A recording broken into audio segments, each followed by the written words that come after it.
Իմ առաջին աստվածաշունչս Գգարտա Սյուզի Մխջյան Հովսեփի երազը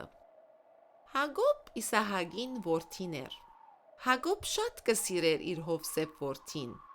Քիշերմը Հովսեփ երազին մեջ տեսավ որ ինք իր եղբայրներեն Հորմեն և Մորմեն ավելի մեծ և հռչակավոր մեկը պիտի ըլլար Այս պատճառով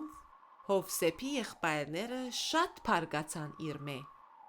Ոստի օրը Հովսեփը ծախեցին վաճառականիմը Հովսեփ Եգիպտոսի մեջ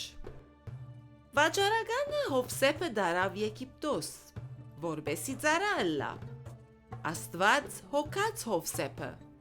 և անոր ցույց տվավ որ ինչպես կրնա օգնել թագավորին Եգիպտոս հռչակավոր երկիր մի եղավ և Հովսեփը մեծ կառավարիչ մը Ան իր հայրը և եղբայրները Եգիպտոս բերավ որ հոն ապրին